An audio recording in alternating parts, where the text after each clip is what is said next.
and that becomes one of two things. It becomes food, and it's usually fibrous material. So that's your complicated carbons are your fungal foods. Your simple carbons or sugars are your bacterial foods. So if you're trampling a percentage of your biomass, eating percent and trampling a percent, it's doing two things. The first thing is it's putting that fibrous material in contact with the soil, and then it can then start to break down, and obviously there's fungal foods in that component. That's the first thing. The second thing is protecting your soil. So it's protecting your soil from being pugged, or in our case here in Australia where we have more extreme conditions, it's protecting it from either being too wet and pugged or too dry. And when you bear out your ground, as Christine Jones says, you're losing carbon. You're either putting carbon in with something green or you're losing it. And if you've got unprotected soil, the soil temperature rises and your evaporation rises. You're then again undermining the nutrient cycling that's happening because you've lost that insulation that you had. I'm excited to share that this podcast is brought to you by GroundShift. GroundShift is a whole farm advisory business built to help farmers make better decisions for their soil, their system, their bottom line, and their long-term goals. They partner with farmers to build high-performing, biologically led systems that deliver consistent profitability, greater health, and long-term resilience. At the heart of what GroundShift does is to take a system-wide approach to your farm system. They look at soil, pasture performance, animal performance, finances, and management, and that gives you the clarity on where your real opportunities are. Right now, GroundShift have opened up a limited number of spots in their pilot program. This is the chance to work hands-on with the GroundShift team to put strategy into action and start shifting your farm towards greater resilience and profitability. If you're curious about a more integrated, biologically grounded approach to farm performance, this is the place to start. So head to www.groundshift.ag or follow groundshift.ag on Instagram. Welcome to another episode of From the Soil Up podcast. Today's special guest is Tony Evans from Camperdown Compost in Australia. I've seen Tony speak twice now, and he is a wealth of knowledge, and I think some of the stuff that he's been doing with dairy farms and compost in Australia and regenerative farming really applies and could be quite useful for us here in New Zealand. So how are you today, Tony? Very well, thanks, Conan. Great to hear. So, Tony, you believe in taking more of a systems approach when it comes to working with farms, and sometimes it's not about doing more, it's about what we don't do. What do you mean by that? Yeah, so sometimes we'll make a positive change and make a really good decision on doing something more regenerative, but we've got to keep it in context. What else are we doing that could potentially undermine that positive change? And a classic one that we have here that a lot of farmers make a mistake on is that they think they'll lift their fungal biomass by just, changing the foods or the fertilizer program they use, but they ignore the fact that they may get anaerobic in the middle of winter when things get wet, and the water can displace the oxygen in the soil, turn things anaerobic, and one of the first things that happens, your anaerobic biology will attack your fungi and will basically eat the beneficial fungi. So you could actually start off, doing something really positive and lift your fungal biomass, and then you come back 12 months later and you've had 6 weeks of wet conditions and you're back to where you were. Does that mean that the regenerative decision didn't work? No, it doesn't. It means that the decision probably did work, but the supporting decisions that you make have undermined it. So I do emphasize a systems approach, that if you are going to make a change, some of the times you have to make other changes to support that decision. That's actually a fascinating example, because in New Zealand, pretty much all the fungal or to bacteria ratio testing I've done, we are very low in fungi. And it's probably because there's probably a time of year that is actually influencing that. But I have talked to other guys who've been doing regenerative for a long time, and they've struggled to keep their fungal levels up. And that's probably why, because we get a wet winter pretty consistently, and it's actually really impacting it from that point of view. How do you try to keep or compound that so each year you actually are still building your fungal levels, even though that you're having regular wet winters? Yeah. So there's probably a few approaches, and it'll vary with farms and soil types, etc. But one is obviously drainage. So here in Australia, there's probably 3 or 4 different ways of managing, and that can be surface drains to get the water off. If you've got a clay base, it might be mould drains, where you rip down and you have a torpedo behind the bottom of the ripper, and it forms a pipe in the clay, and then the water percolates down the rip line into that drain, and it's taken off the property so you don't get too much surface water. And then There's also humping and hollowing a paddock where you can do it with a mobile plough, but a lot of farmers do it with just a normal road grader during the summer months, where they'll come in and hump and hollow the paddock so that the water can get off quickly, because that's our limiting factor here is our winters and the high rainfall. How do you get it off before you displace the oxygen in your root zone? And, if you can maintain good oxygen in your soil, it then lifts your fungal biomass, but it also allows the water to percolate down away from the surface and hopefully you stay aerobic in the full root zone. So there's sort of physical things that we can do to manage that. The other thing is extending a grazing rotation out and try and give yourself a bit more biomass that you can use for flotation. So the cows, they might trample some of the biomass, but they're protecting the soil. They're not pugging the soil. If you start pugging the soil, you'll fill those pug marks up with water. And if that water can't run off, it will displace the oxygen and become anaerobic. So ideally in a regenerative grazing management system, we want to extend the grazing rotation out for several reasons. One is decrease the solar panels.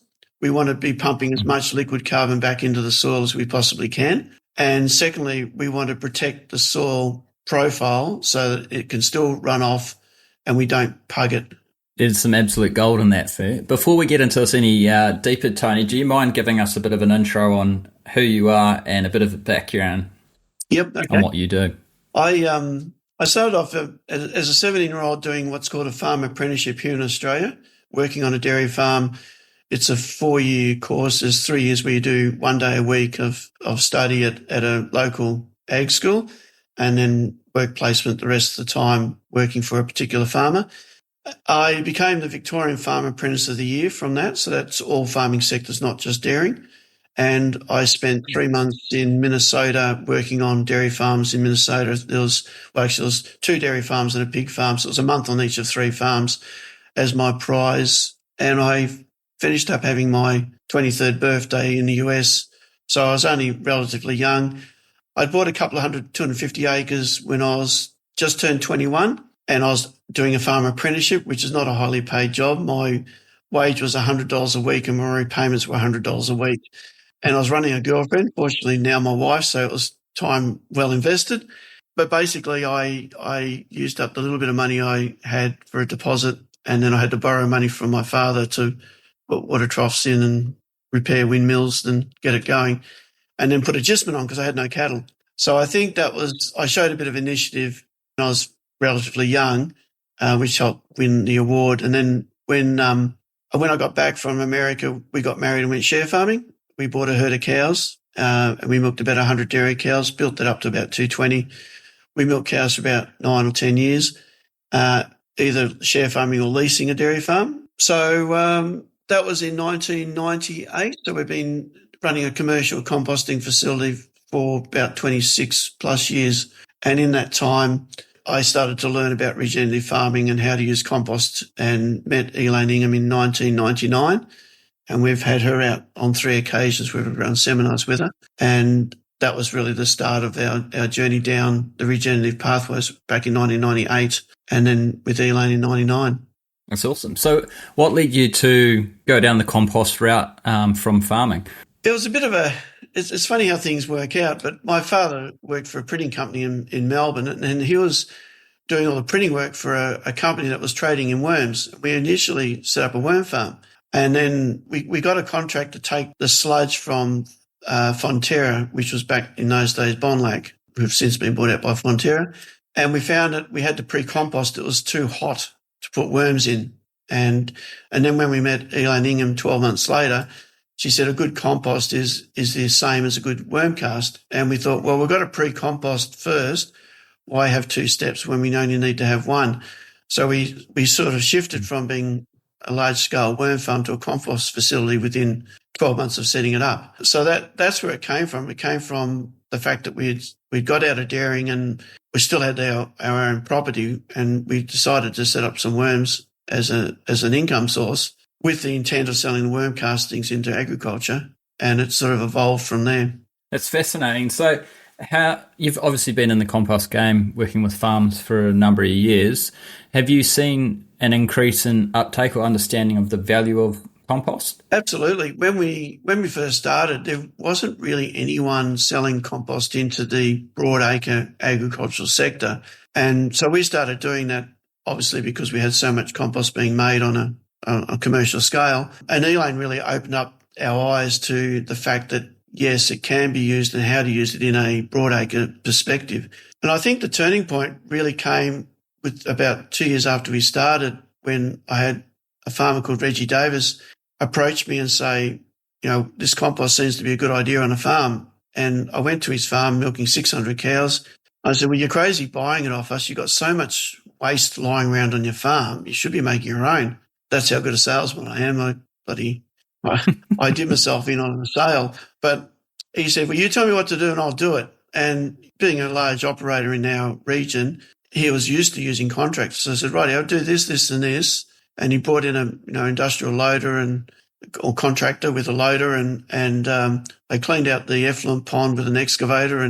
And I said, we're going to need a carbon source. So we grabbed all the wood chip he'd used on his track, because he put wood chip on the track for the cow's feet, and calf petting material and calving pad material, and put it out in rows. He said, right, rang me back about 2 weeks later. He'd done all that in 2 weeks. He said, now what? And I said, well, put in little rows, because we're the compost turner. We can bring it out behind the tractor and we'll turn it with the tractor, so we actually do a good job.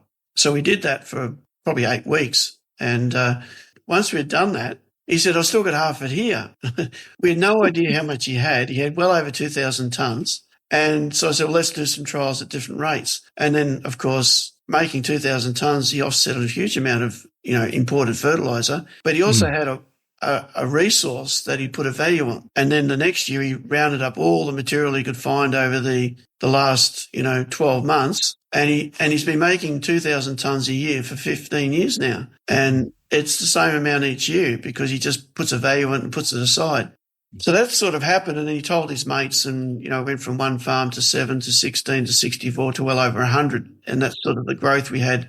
It sort of became a monster after a while. You had to keep on buying turners and tractors, employ more people, and that's where it got to. It got to well over 100 farmers in about 5 years.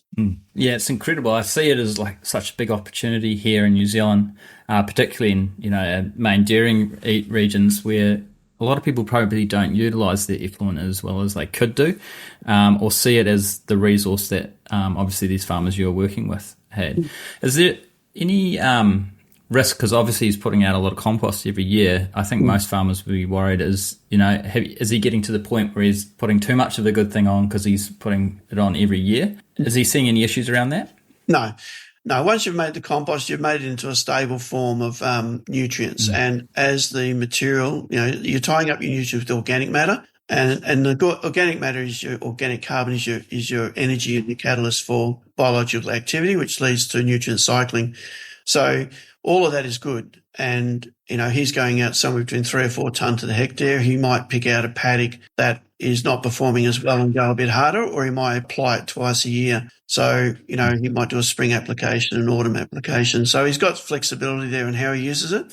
I have seen farmers put out chook manure and get into trouble. And, high nitrates, not stable. Some of them have cadmium problems. There are problems with putting out raw nutrients that are unstable. You can get imbalances, but when you stabilise the nutrients using organic matter, as in the composting process, you're getting a slower releases, but if you put enough on, you can still get enough soluble material to grow feed then and now. So you get benefits of both worlds, feed grown now, but also slow release. Yeah, we have the same issues with people putting on too much manure, whether it be chicken, pig, etc. Here, do you think actually putting that through a compost process first is, like you're going to say, stabilises that so we don't run into those risks long term? Absolutely. By putting it into a more stable form, one, you reduce the potential for leaching or runoff, and two, it's released as the biology consumes it. And so you don't get the toxicity of, a sudden input offsetting your balance of nutrients that you want to have on your farm. Yep. That's fascinating. So farmers who might be interested in, bringing in compost to stimulate their biology and using a different nutrient source rather than having to purchase it in, what sort of materials in a typical farming sense could they utilise to actually start doing this process themselves? Yeah. So ideally on the dairy farms here in Victoria, we clean out the first pond. Like it's usually a 2 or 3 pond system. So your first pond is more or less a solids trap. It traps most of the organic matter, and then it overflows into a second or third pond, and often the second or third pond will be recycled back onto the yard as a flood wash or, is reused that way. So typically the farmer ideally has a solids trap in so it doesn't go into the pond. That way he's not desludging the pond, which is more expensive and very anaerobic. But let's say he's got a 2 or 3 pond system, clean it out once a year. That material can be put on the side of the dam bank for a couple of weeks to drain the surplus moisture out. We do it over the early summer so that, there's no leaching into the waterways. And then give it a week, you can pick it up and put it out into rows, and then you need a carbon source. So a lot of farmers have either a calving pad or a feed pad or, calf bedding material, which is usually either wood chip or sawdust or maybe straw. That can be a really good carbon source. And then because they've pulled it out of the dam, they don't have very much nitrogen in there. And what we've found is that there isn't usually enough nitrogen to actually get the composting process to work properly. They've lost the nitrogen through anaerobic volatilisation. So we've usually recommended either pig manure or chook manure at 10%. So the recipe that we worked on that worked quite successfully was 60% manures around the farm, 30% carbon, and 10% chook or pig manure for that extra N, available N, to get the heat in there and guarantee the pasteurisation process. That's fascinating. Alongside that, obviously, if they're separating out the solids and you're left with the liquid, have you had any trials or experiments around how you can improve the form of the nutrients within that as well? Well, we've got to be careful of 2 things. The first thing is we're dealing with anaerobic biology. Mm-hmm. So if you start putting effluent water out or effluent out onto a paddock, you're putting out hostile nutrients and or biology. And I know it's going into an aerobic environment and it will change back, but you're setting that paddock back and you're potentially making it anaerobic. And obviously you're doing some damage because, one, you're putting out soluble nutrients, but you're also compromising any beneficial biology that you're trying to improve on. So you just got to be aware of that. There are ways of managing that. One is a product called EM, effective microbes, or sometimes they're branded differently, but effectively what you're putting out is 3 facultative groups of anaerobes. You're putting out yeast, photosynthetic bacteria, and lactic acid bacteria. So facultative anaerobes have 2 enzymes. They have an aerobic and an anaerobic enzyme on them. So they can live in that twilight zone, but they don't have the nasty side effects that anaerobic biology have. So the nasty side effects that they have is they produce alcohols, phenols, and formaldehydes. All have a pH of 2, and they're toxic to plants. And so by using EM, you can actually offset some of that potential damage if you can brew it up yourself, tank mix it, or put it out with your effluent, either with the effluent or after the effluent's gone out as a spray. You can help offset some of the potential damage there, but still get some value out of the fact that you're using the nutrients out of the effluent. So that's one thing I do promote, is there is some real value in EM as a product. Not expensive. You can brew it up. We used to expand it out a second time, which made it very cheap. They don't recommend it, of course, but it can be done. You just need to get good at it. So that's what I would be doing there. But you've got a lot of trace minerals. You've got some, and you've got a lot of K in your effluent water. So, soluble K, it might only last for 12 months. We see a spike in the soil tests after applying it, and often 12 months later it's dropped back down. And, K is fairly soluble, so you're probably losing a bit that way, but it's also fairly available, so you get to use it. So it is a resource. Obviously, the solid material, ideally make into compost, because you can stabilise it and make it into more of a fungal food by attaching it to the organic matter, particularly the organic carbon. But if you did pour out raw manure, whether it be cow manure, pig manure, chook manure, just be aware you're almost going down the conventional program. You're putting out soluble nutrients, no different to a conventional program. So if you're doing that, you need to then manage the damage or potential damage that you're doing from a biological perspective. I think that's a really good point. Is a lot of people maybe going away from the traditional, soluble fertilizers and trying more organic versions of that, but really they're almost just swapping one product for another, and you can create the same outcomes. Have you seen that with some people? Absolutely, and well, nitrate's an easy one to track. Yeah. You start putting out manures, particularly pig and chook manure, which are really high in nitrogen. You run the risk of upsetting the system dramatically. And I know one dairy farmer that we make compost on his farm for many years, and he had a chook farm attached to his farm. He didn't run the chook farm, but he had free lease to the chook farmer if he got the use of the chook manure. And after 3 or 4 years, he couldn't even use the chook manure. He was too high in different elements, and he finished up selling it to all his mates because he was getting toxicity problems. So, too much of a good thing can be a bad thing. And I think, that's a very unstable product. It's very available. So you get a wow factor straight away. You put a bit of, raw chook manure on, and your NPK goes through the roof, and it greens up and it looks fantastic. It might be imbalanced as far as all the different minerals you want, but, there's a wow factor that you look across the paddock and you've got the same effect as urea. But, what's the payback? Well, I think that's where compost has a role to play, whether it be composting those manures for the sake of making them more stable. But it's around leaching. There's so many factors that you've got to look at in a holistic approach. Yeah.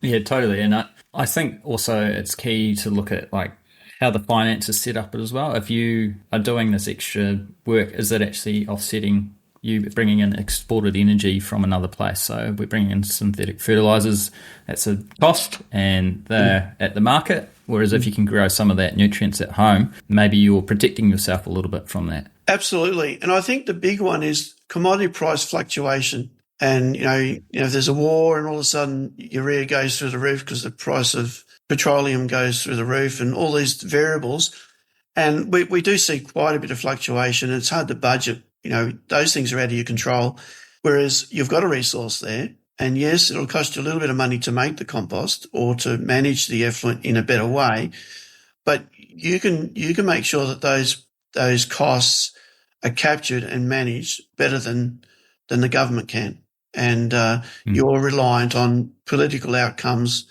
whether it be nationally or internationally, around the management of your fertiliser program. Well, taking back control of your fertiliser program and base your program on getting the plants to do the heavy lifting, and this is where multi-species or diverse pastures come into play. They have different roles to play, each plant, and then also manage the nutrients on your farm. So a couple of farmers that we work with, they say, I get 2 uses of the nutrient. We buy in a bit of grain for feed in the bale. I know you guys don't do a lot of that, but I get 2 uses. I get to use it to feed the cow, and then I get a second go at that same nutrient by putting it out as a fertiliser. So, there's things like that. And the farmers, we find, are a little bit more inclined to use more wood chips and sawdust, in their pens because they've got a second use for it. And the second use is as a fungal food in the composting process. So suddenly they say, well, actually I can afford to buy a bit more carbon because I've got 2 uses, which means the cows might have better litter, or the cows' feet are better looked after near the dairy where there's pressure on their feet because of the tracks are a bit hard, and the wood chips can help soften the damage to their feet. So there's a pickup in productivity and less lame cows, depending on the farm, etc. So all of a sudden they put a different value on these bits of resources that they are sourcing because they've got 2 uses. Yeah, I see it as a great use for a lot of the calf bedding that we have on farms at the moment. And like you say, it does get that double use. What sort of timeframes are we talking about to create this compost for someone who hasn't actually done it before?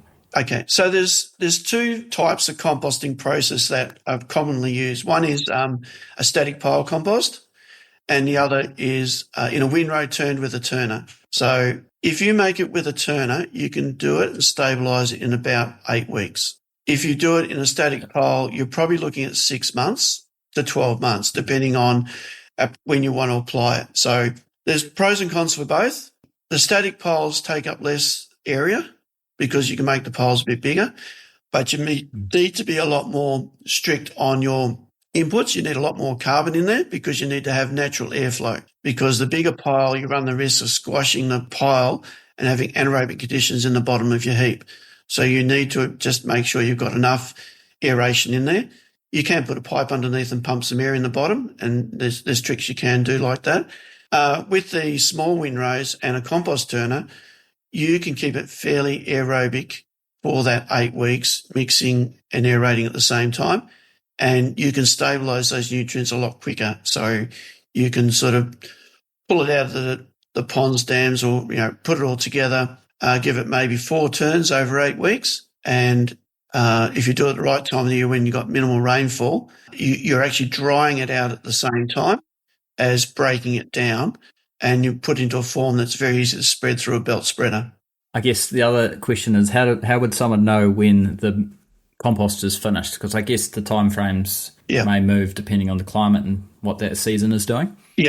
So generally speaking, if it's below 40 degrees Celsius, it's considered to be finished. It's still obviously active and still doing the decomposition stage, but it's started to slow down. Ideally, anything over 40 degrees has still got a bit of instability, which you can manipulate to your own use. We sell a lot of it as a hot mix. In other words, it'll still be above 40 degrees. The nitrogen hasn't fully been captured and stabilised. So when you put it on, you can get a bit of an extra nitrogen kick straight away, but you still got a lot of it stabilised, not all of it, a lot of it stabilised for later on. And from a farmer's perspective, here in Australia, we get an autumn break somewhere around April, given plus or minus 8 weeks. It's very volatile when we get our rains, but we're dry, literally dry up until we get the autumn break. So we've got about, let's say we get in the middle of April, we've got about 6 weeks to grow feed before it gets too cold to grow much feed. And so we have to build a winter feed wedge to get that feed. So farmers historically go out with reasonable amounts of urea to, once the autumn break comes, to try and get as much feed in front of them so that by, 1st of June, middle of June, when things really start to shut down because of soil temperature, that they can get through the winter. Some farms will put in more active growing crops, like a bit of oats or something, and that's great. They can get that feed wedge. Obviously, urea is used, but I think the key for us is if we're going to use compost, you want a nitrogen component in there to assist in that feed wedge. So we sort of like to see it go out at 8 weeks. It's not totally stable, but it's stable enough that there's a little bit of available N, and then you've got the supporting N coming through the system over the growing season. Do you think that's probably one of the common mistakes that people miss out on, is not having high enough nitrogen content in their compost to get it to help cure? Look, it can be an issue. It depends on your farming system and the pressure on to put feed in front of you at winter time. Your conditions in New Zealand are different to ours, so you may not need to be as aggressive in your winter feed wedge as we are. I think a lot of your guys will dry off over the winter, the dead of winter. Yep.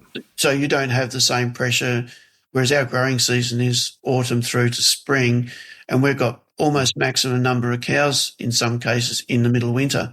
So it is a different system. So you just have to manage that according to your season and your calving pattern and grazing management strategies.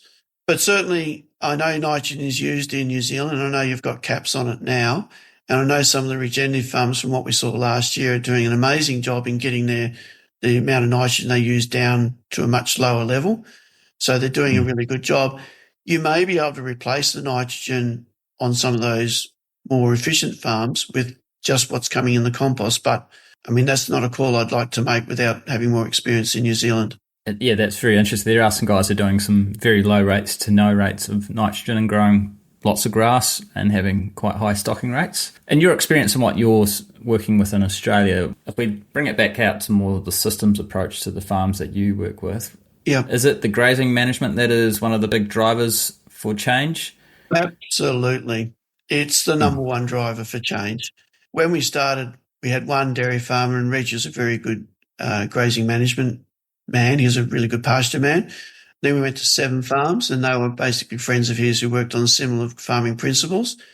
Then we went to 16 farms, and we probably got into a couple that weren't on quite the same level. We had 2 field days. We had 150 farmers come to those 2 field days, and we went to 64 farms, and they all thought they were going to grow feed like Reggie and Andrew Whiting, etc., who were really good at grazing management.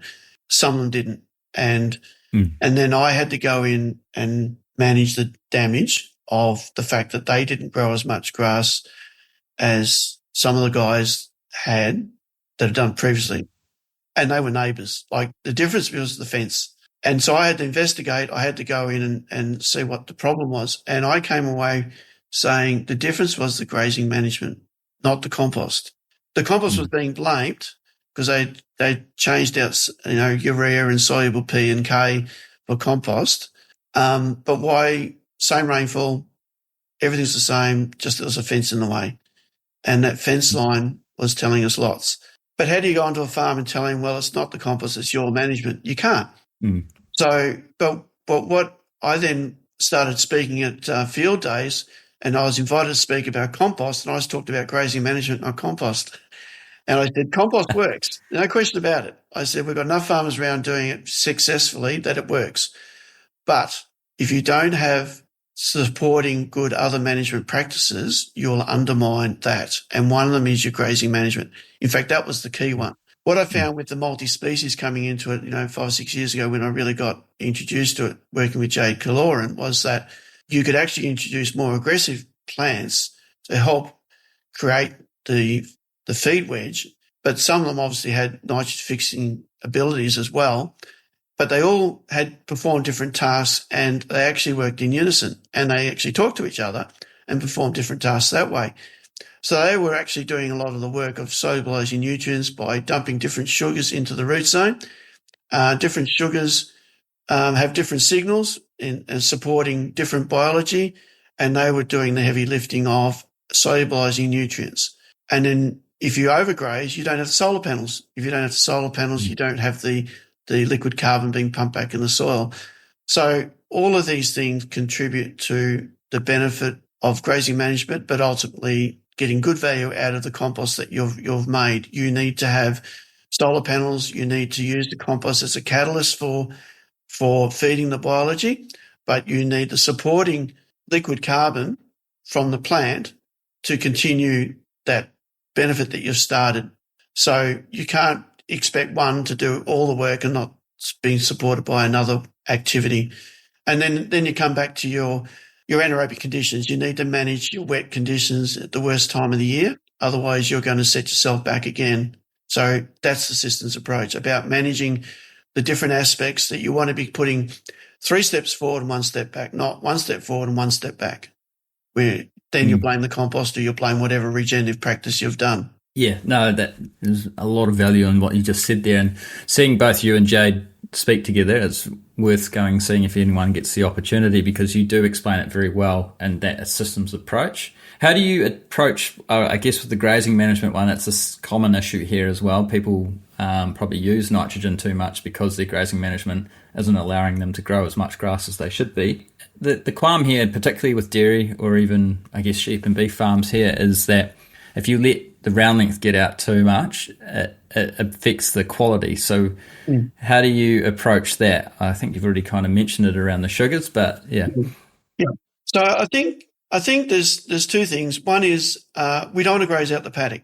If we graze out the paddock, we've actually taken off too many solar panels. So a lot of the regenerative experts who have been in this game longer than I have in the grazing management side of it, talk about leaving some trash behind, and that becomes one of 2 things. It becomes food, and it's usually fibrous material. So that's your complicated carbons are your fungal foods. Your simple carbons or sugars are your bacterial foods. So if you're trampling a percentage of your biomass, eating percent and trampling a percent, it's doing 2 things. The first thing is it's putting that fibrous material in contact with the soil, and then it can then start to break down, and obviously there's fungal foods in that component. That's the first thing. The second thing is protecting your soil. So it's protecting your soil from being pugged, or in our case here in Australia where we have more extreme conditions, it's protecting it from either being too wet and pugged or too dry. And when you bear out your ground, as Christine Jones says, you're losing carbon. You're either putting carbon in with something green or you're losing it. And if you've got unprotected soil, the soil temperature rises and your evaporation rises. And you're then again undermining the nutrient cycling that's happening because you've lost that insulation that you had. The biomass above ground, as it's growing, you're putting sugars back in the ground, you're shading the ground, you're protecting your moisture that you have got in there by reducing the evaporation. Then you trample it. You still haven't lost that moisture. You're still protecting your soil from evaporation. And then you're feeding it with the debris that the cows haven't eaten. So it probably comes back to how you put pressure on the paddock to allow it to be trampled and eaten, and extending your rotation out to allow it to do that. And then obviously people say, well, you've lost the quality. But, well, Andrew Whiting pointed out to me early, 6 years ago when I first started looking at this, he said, as long as you've got something green, you've got the protein and energy. The green bits are the bits that they will select. And then they'll trample to what they don't want, which is obviously going to be lower than what they require. They'll eat some of it because they need the fibre to ruminate, and that's fine. That's important.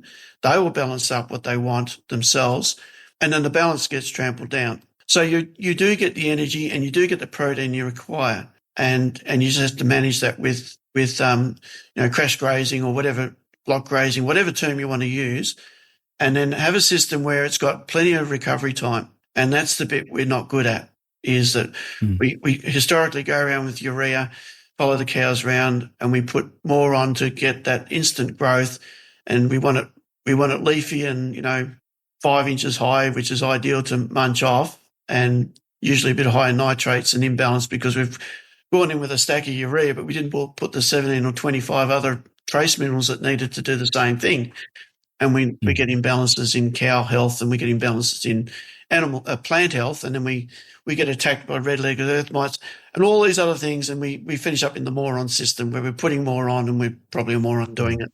Yeah, totally. And in terms of, you mentioned before, more aggressive plants, I know you've trialled some of this yourself with your own farming. What are the ones that you're seeing successful in the systems over there? So for winter feed wedges here in Australia, we do look at cereals, and the annual ryegrasses are really good that way. Probably the Tillage radish can get you early feed in winter, and some of the clovers that we can balance up, from an energy perspective, a bit of nitrogen, production, etc. as well. I don't want to be more specific than that because different varieties are more, are better in different locations and soil types and things like that. So you really need someone with local experience to say which varieties and species to be more specific. But Jade works on, sort of 5 family groups generally, but some of those are probably more summer active, some are winter active. So you'll be looking at probably at least 3 family groups at minimum. And then for summer active, so we plant in the autumn to take cows through the summer and autumn. You're looking at a lot of your brassicas, turnips and radish and rape. And we're looking at your summer grasses like your sorghums and maize, millet, and maybe some summer active clovers as well. So I like the red clovers and lucerne. We throw lucerne in. And it does get wet feet. There are some better varieties around now that can handle a little bit of, might get through one winter. It just depends on, but yeah, a bit of variety along those lines. Oh, there's all sorts of things. Sometimes linseed and buckwheat and other things if you want to get a bit more variety. I do like variety. I mean, we're not designed to eat one food and expect to get all the nutrients out that we require. So variety can be for soil health, but it can be for animal health as well. So, a bit of variety. We generally don't like to recommend too many varieties, and this is coming from Jade's experience, because it can get very costly. So just be aware that putting 35 different species in, which some people do, is an expensive operation. But, you want a minimum of 3 families, ideally 5 groups, and potentially a couple of different strains, depending on your soil type and conditions. I agree on the diversity front. Like, I think there's almost a diminishing return on some of those bigger mixes. What are the 3 families for anyone listening that they should be really identifying to have in their pastures? Yeah, well, I'd work on herbs, grasses, and legumes. And grasses can be cereals. They can be, for winter active, and summer active can be your millet, sorghum, and maize. Herbs are your chicory and plantain primarily. and then your legumes are your lucerne and most of your clovers and potentially other things as well. I'm not the expert in this area. I've always relied on Jade to put together programs, and that's her area of expertise. So I claim to be her number one student, but I don't claim to have the experience and expertise that Jade has. Oh, you're very good on it as well, and I'm hoping to have Jade on one day to discuss this a bit in depth, because I think there's so much knowledge that she has, but also people don't quite understand how to graze and what functional groups they're trying to get together for the benefit for their farm system and I guess the cow or whatever livestock they're running. So with this style of approach, or I guess this more whole farm system approach, do you think it's not like we focus a lot on replacing nutrients, but it's actually nutrient cycling that we're trying to achieve within the farm system? Absolutely. Unfortunately, in the regenerative space, for people to make a living in this space, they've either got to sell a product or they've got to sell their services. Unfortunately, I believe half the products that are being sold aren't necessary. And I'd rather see people sell their services and support the farmer in making good decisions than selling a product. It's one reason why I've encouraged farmers to make their own compost rather than buy our compost, is because I've tried to work for the farmer, not for our business. Our business, 95% of our turnover is waste gate fees. So like a landfill, we charge a fee for what comes in. And the sale of compost is like selling bobby calves. It's a small amount of what our turnover is. And I really enjoyed that it gave me the flexibility to work in the farmer's interest, not in my interest, because it wasn't that important to sell compost. It was more to support the farmer. And by default, we finish up selling compost anyway because it's a valuable input. But what I struggle with is when people put their own hat on first and not the farmer's hat on. I've had that luxury of being able to do it that way. And so, look, I really do believe that the farmer has to take control, and he can control what he does a lot better if he's managing his nutrients and he has a valuable resource at his fingertips, and that's the effluent on his farm. And how does he best use that? Then if he's got to source something, then look at sourcing it in a way that he can utilise the nutrients that are tied up rather than bring a truckload of nutrients in. The other space that's worth watching, and we touched on it at the Australian New Zealand Regenerative Conference last year, and I think we'll have a presentation at this year's conference, but we haven't quite teed that up yet. There's a product called Green Lightning, and there are a couple of different companies around which are producing their own, where the farmer can produce his own liquid nitrogen. I think that's a very exciting space. And I think the other thing which you guys are really advanced in and we're starting to follow here in Australia is the ability to use a tow and fert. I think the tow and fert has been a big game changer in how farmers manage their farms.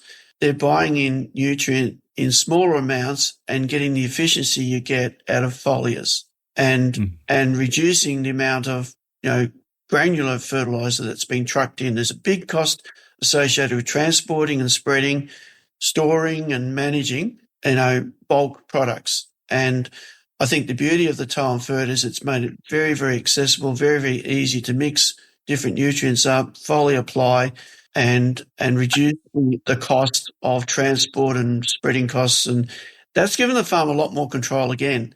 So I think there's a combination of utilising the nutrients on the farm and bringing in nutrients strategically as required. And I think if you can make your own nitrogen, liquid nitrogen, and you're only sourcing small amounts of trace minerals, depending on leaf tissue tests and other means, the farmer is not sourcing a lot of nutrients to manage his farm. He's trying to solubilise nutrients he's got there for the last 100 years of fertilising, and I think that's really important for a farmer to get his head around. Yeah, no, I think you've made some really good points there. And the tow and fert is an incredible machine, and now they've got the compost baskets in them as well, so you can actually put the compost in them alongside a whole lot of other products. But it's how do we shift farmers to see the value of what they've got within their farm gate? Because I even see it with soil testing that the actual total nutrient pool that's in the soil is actually well in excess of what they need. It's just making that into a plant available form through biology. So how do you think we make biological farming or biologically driven farming more of a focus? Well, I think it comes back to the three areas that I mentioned to you earlier, certainly by email, and certainly we've touched on it, and that is one, utilise the resources you've got on hand first, and make sure that they're going out in with some sort of fungal component. So you want a fungal food component. You don't necessarily have to emphasise using the fungi out of the compost. There will be fungi in the compost. It'll probably finish up being mostly foods for existing soil biology, but that you may pick up a couple of species and create more diversity. Two, protect what you've done, and that's where. And it mightn't just be wet conditions. It could be other things that you need to do or not do. So sulfates. Sulfates are biocides. We use copper sulfate, zinc sulfate to kill things. And any sulfate potentially will compromise what you're doing. So large amounts of sulfates should be backed off. So they're the things that you need to manage to address that. The third thing is simplify the process. Don't make it too complicated, because if you make too many changes at once, how do you know which ones really worked and which ones didn't work? And you might be spending money on things that aren't really working, whereas you could have spent half that money and done things that just the simple things that did work. And so I think your grazing management is something that really does work and should be a focus. Obviously, anaerobic conditions and utilising nutrients you got first. If you do those three things well, you'll find that you won't be buying in a lot of nutrients and you'll get really good results. And we're seeing farmers doing that now, getting really good results. I think those are all really great places for someone to start and actually conceptualise what their farm system is going forward and what opportunities there are.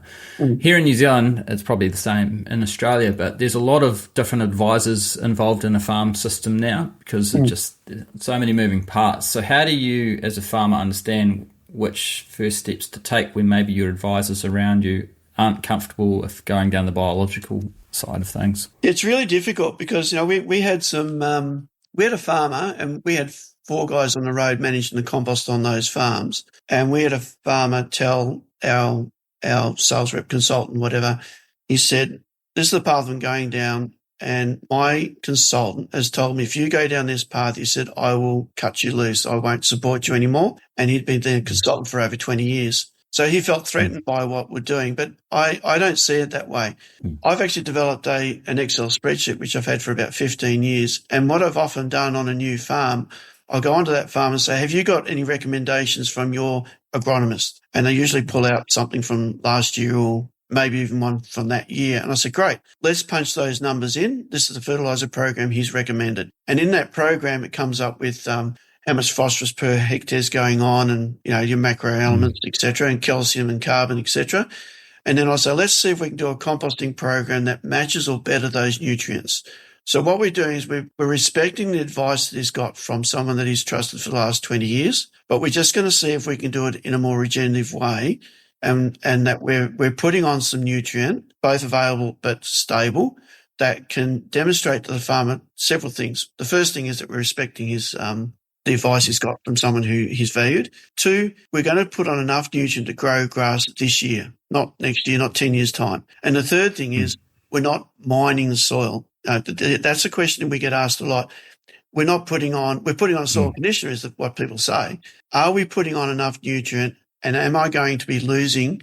And in 10 years' time, I'm going to have to go back to the old system because I've lost my phosphorus or potassium. And so I can demonstrate just using the numbers from the different nutrients and the analysis of the compost and the analysis of single super and all the other different fertilizers, because I've already pre-loaded in there, about 20 different fertilizer analysis. And I can demonstrate we're actually putting on, in most cases, more nutrient than what they're using in a conventional program. The conventional program is based on soluble nutrients. Most of the soluble nutrients are used for 30 to 40 days and then they start to tie up. And they're either negative or positive charge, and they'll tie up with another element. And typically phosphorus will tie up with calcium, forming tricalcium phosphate. And we see Olsen peas here in Australia. We've cleared land with an Olsen pea of 4 or 5. 50 years later, the Olsen peas are over 100. So they've got massive amounts of phosphorus in the soil. They just haven't got access to it. But we're going to put on more phosphorus in the composting system than what they were doing in an old system, but we're actually putting out fungal foods. And the way to break the tricalcium phosphate is mycorrhizal fungi. So if you can lift your fungal biomass, by default, you'll lift your mycorrhizal fungi, and you'll start to access some of those nutrients you've been applying for the last 50 years. So we can actually demonstrate to them we can grow you as much feed. It's not a soil conditioner. We're putting on nutrients enough to actually grow feed that year. In fact, the conventional program is more of a soil conditioner because you're building capital. You're fertilising for 30 or 40 days and then it ties up, and the rest of it goes into capital or is leached. Whereas we're putting on enough to grow nutrients, and we're putting on a stable form so you get to use it. So it's actually more of a fertiliser than a conventional program. Yeah, I think I've seen some work here done in New Zealand. We've got some commercial fertiliser that's available here, and commercial compost that's available here in Canterbury. And the problem is the trucking cost. Otherwise, it stacks up like nutrient-wise and much cheaper cost apart from the trucking. So that idea of you teaching the farmer how to do it themselves and create the nutrients on farm, and if they are bringing in feed and getting a second use out of it, I think that has so much value to it. So in terms of like if it's a conventional program, they might be doing round by round grazing round in terms of putting on fertiliser. With compost, how do you approach that? Is that early in the season and then it carries through due to its different protocol? So here in Australia, and I'm leaving irrigation out of it because it's sort of a different kettle of fish to deal with. But in the dryland farming, we as I said, we get an autumn break around about the middle of April, usually plus or minus 2 weeks. But, that timing. We usually like to go out the compost about maybe 2 weeks after the autumn break when you've got a little bit of leaf, because once the plant is active, it can suck up that available N and potentially any other available nutrients rather than being volatilised off as a gas. You get that first round of nutrients. If you can incorporate the compost, it's better. So if you're putting in some sort of crop and you can incorporate it with your sowing, you get less volatilisation of N, more likely to capture it for the crop. So ideally, strategically you could do that. Some farmers will go out with a spring application. It depends on how much they made and what their strategy is. And they might put into a spring sown summer crop, or they may use it just as another round as a nitrogen input or a potassium input. You've got some reasonable available potassium in there. So it just comes back to what the farmer's trying to do and achieve. Some farmers will target paddocks they're not happy with, and they'll go in with higher rates. Might have enough to do the whole farm, but they pick out paddocks they're not happy with. It might be a paddock they're renovating, or it might be just a paddock that's not performing as well. And they might use the compost strategically on those paddocks and then run with maybe a tow and fert over the rest of the paddocks to manage, that. So there's different strategies that the farmer can develop. It just gives him a resource to make those strategies with. And you mentioned it's different for irrigation. I presume that's the same for high rainfall areas as well, like we have on the west coast of New Zealand. Is there a different approach to using compost then? So in fertigation, as in irrigation? Yeah, so we're irrigated areas, and then we've also got really high rainfall as well, which I presume you kind of utilise them in the same way. Yeah. So with your high rainfall areas, obviously, I think the limiting factor is to make sure you stay aerobic, not anaerobic. That's really important, because you can't control how much rain falls. So you've just got to be able to manage it once it has fallen. So I think that's really important to manage those anaerobic conditions the best you can with some sort of drainage system that works for your climate, soil type, etc. And then the compost can be used strategically because you're going to leach some of those nutrients. And, your sulfur and potassium tend to leach. Nitrogen you may pick up in the rainfall, obviously and nitrogen fixing plants as well. So you just have to have strategies around how to manage the nutrients that potentially are going to leach in a high rainfall, high irrigation situation. And maybe it's with foliars, maybe it's with the compost is giving you some nutrients, but I can imagine a light sandy soil with high rainfall that there could be some deficiencies there that have to be managed somehow. And I'm not against bringing in granular forms of nutrients if that's the cheapest and most effective way of doing it, but you're doing it strategically as required. Absolutely. Well, this has been a fascinating chat today, Tony, but I finish every one of my podcasts up with a quick fire question at the end. And that is, what's one belief or principle that has kept you grounded no matter what season you're in? I think I did actually write this down, so I'll better just check my notes now. Most of this I've done on the fly, but I did think about that. And so what I said was farmers are mostly price takers, not price makers. And we need to give as much opportunity to farmers to control costs. Fertiliser prices fluctuate and can directly affect the bottom line. And I think that's the thing that we've really got to focus on, is getting that control back to farmers and giving them options to improve that bottom line. So I think that's the thing that keeps me grounded, is I don't want to go out there and sell truckloads and truckloads of anything. I want to see the farmer in control of his business and take out any risks that he's got. No different to any other business, you've got to manage risks. And there's financial risk, there's climate risk, there's seasonal risk, there's disease risks. All those risks have to be managed. And price fluctuation on commodities is a risk that has to be managed. No, I totally agree with you. And the fact that you're trying to educate and show farmers how to do it themselves definitely aligns with what you're doing, rather than flogging a whole lot of product. So that's awesome to see. So those listeners who want to follow along with what you're doing or want to learn more about what you do, Tony, where's the best place to get in touch? Yeah, look, I'm hoping to be in New Zealand in June at the next Australian-New Zealand Regenerative Dairy Conference. I think the date's about the 16th of June or thereabouts for the actual conference. I'm not sure if I'm speaking there this year. I did last year, but I'll certainly be there. And that would be a good starting point. Certainly by email, and I'm happy for you to share my email, Conan, if you'd like to. And yes, and I may be able to speak while I'm over there if there's enough interest at a day specifically about the topics we've talked about. If there's enough interest, so yeah, get back in touch with Conan if you're interested in hearing more from me specifically, rather than at the conference, and maybe something can be organised. Yeah, absolutely. It'd be fantastic to be able to try line something up while you're here, and maybe do a field day or something with yourself and agronomics and some local dairy farmers, because I'm sure, well, I'd like to think there's a lot of interest in this, because I think it's a bit of a no-brainer for myself. So thank you very much for your time again today, Tony. I really appreciate it. It's been a great chat, and once again, I always learn a lot from you. So I really enjoyed this. No problem. Thanks, Conan, for having me. Much appreciated. No worries.